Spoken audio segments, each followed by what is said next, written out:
Hello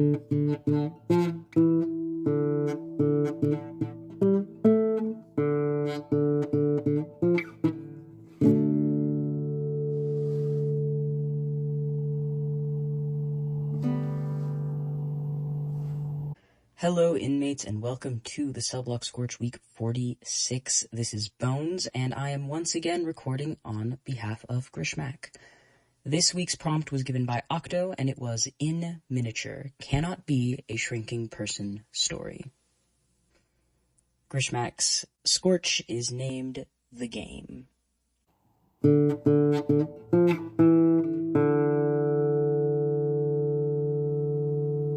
door opened into a large cavern, and the companions looked around nervously as they crossed the threshold. Long had they labored to find themselves in this place, and they could scarce believe the sight that greeted their eyes. Although they were miles beneath the surface, this doorway had opened onto what was in no manner of speaking a cave. Rather, it was a massive room, lined on all sides by a checkerboard of royal navy and dark red.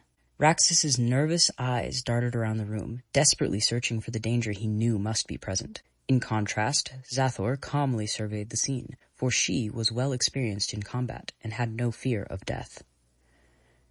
Their leader, Keely, let out a gasp, for her gaze had fallen on the small pedestal at the center of the room, and the figurines upon it were instantly recognizable to her cybernetically enhanced eye.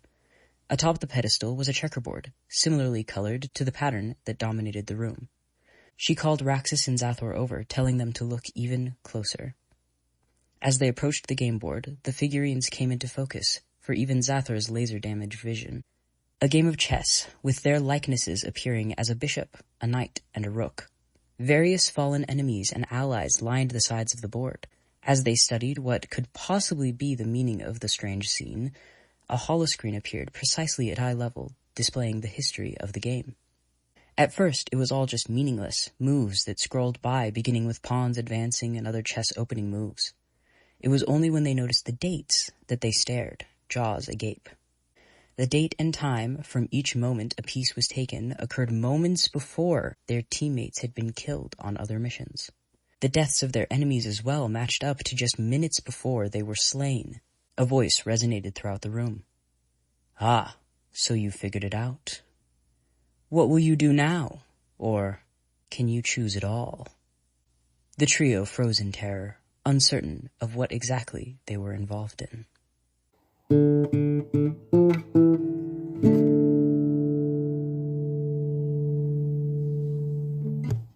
Hey there, it's Octo again. Fun fact, this is the first time I ever judged in the Scorch. You might be asking yourself, why did I not hear a Scorch from Octo if she's judging right now? The answer is I bailed on the very first Scorch I ever wrote and decided not to read it to you. Because I didn't like it, and that's how it is. But we're here to talk about Grishmak's Scorch. I really liked it. I thought it was a thrilling little piece. I am both a sucker for D&D and for meta in my media, so it was kind of a shoo-in for me. I just really scratches an itch to imagine a bunch of adventurers realizing that they're essentially just being played by some cosmic forces in a real literal way. What's not to like about that, you know? It's a good time. You'll be seeing a lot more of me in the future now that I am both in the past and in the present of the Scorch, so that will be exciting. As always, Grishmak has this funny sort of dry way of writing and very to the point sort of style that makes his pieces really short, but really fun to just kind of snack on. And that is all I have for you today. So keep that fire burning.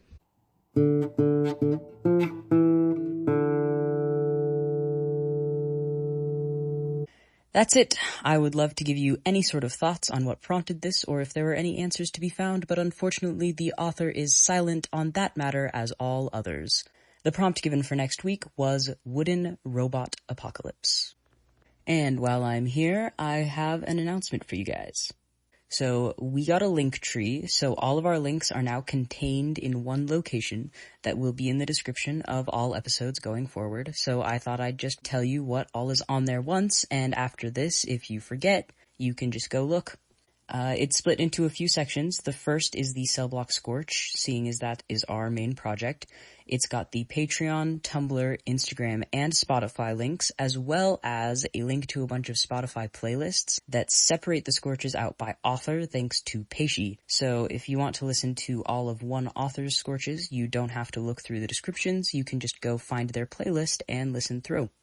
Then we've got an Other Projects section, which has our YouTube, which hopefully soon we'll start having Otome game playthroughs on it as we get those going, and the Stella Core Instagram with our cosplays. Then we have our Ko-Fi links with all the members' Ko-Fis that have them, and finally a link to our Gmail account if you feel so inclined to contact us that way. I'm sure we'll change and add things as we go, so keep an eye out over there, and I hope centralizing everything helps with finding stuff. Yeah, that's all I have, so keep y'all's fire burning. The Cellblock Scorch is a production of Stellacore, an independent group of nerds sharing their obsessions with the world. Links to all our projects, including Instagram, Tumblr, YouTube, Patreon, and Ko-Fi, can be found on our link tree, posted in each episode description. Follow us on Tumblr or Instagram to see the prompt of the day before the episode drops, and a quote from each Scorch the day after. If you would like to support our creative endeavors, you can give a one-time tip to the Ko-Fi of the writer of your favorite Scorches, or check out our Patreon. There, you can access the Scorches and episode transcripts for free, or sign up for Spark level support for $5 a month to gain access to our embers as well.